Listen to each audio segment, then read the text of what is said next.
The Department of Education, the City Schools Division of Tanawan, and the Tanawan City Integrated High School presents TCIHS Best Practices During Pandemic. Tanawan City Integrated High School is one of the largest secondary high schools in Tanawan, having 12 catchment barangays. With more than 3,000 population of both junior high school and senior high school during the school year 2020-2021, the outbreak of the COVID-19 pandemic is really a big challenge for the school.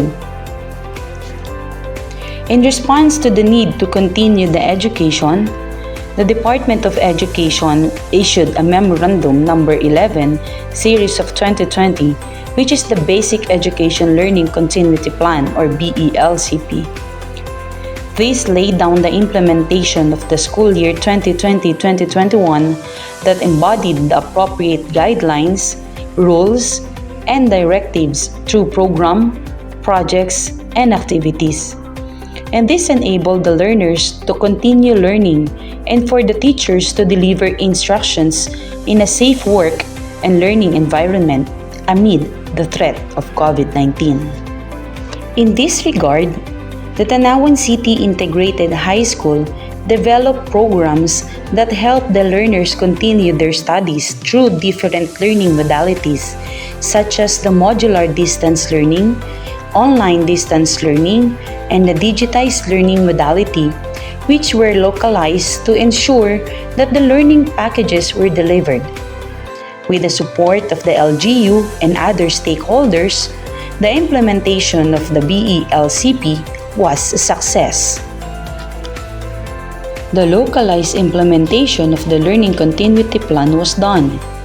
The worksheets were prepared and reproduced for both modular and online classes. The other available learning resources aligned with the most essential learning competencies were used, and different intervention materials were also utilized. The teachers were capacitated on the integration of the IDEA model of teaching. The special program for STEM and Madrasa was continuously implemented through distance learning modality. Beforehand, the survey was done to gather the relevant data of the learners, such as their family background, internet accessibility, and availability of gadgets needed in teaching learning process.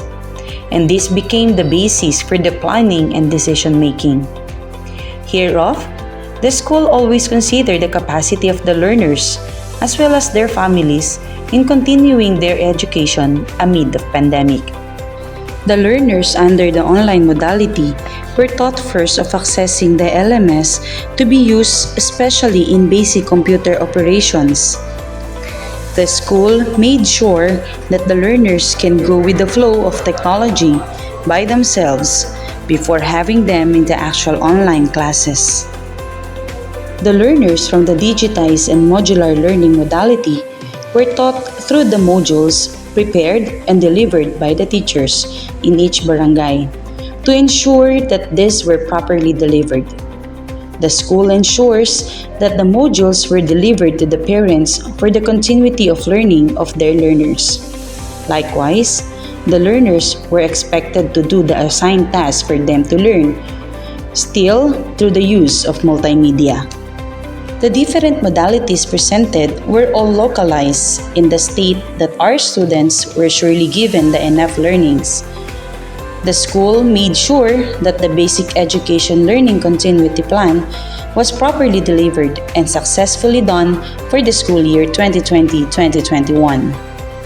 Another best practices established by the school during pandemic was the partnership of the school with different stakeholders, which we can tap especially in providing the needs of the learners in times of pandemic.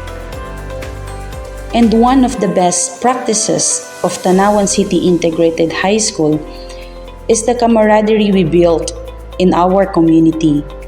We are not just teachers, we are one family, concerning the needs of the learners. Truly, that with the help of the stakeholders, Together with the teachers, the parents, and the learners, we can make the basic education learning continuity plan possible. With the cooperation of the teachers, the learners, parents, and stakeholders, we can make basic education learning continuity plan possible and successful. Through their camaraderie, we can make our learners to continue learning despite of the COVID-19 pandemic. And lastly, with our mantra, excellence is our culture and quality is our commitment, we, the Tanawan City Integrated High School, stand amidst of pandemic.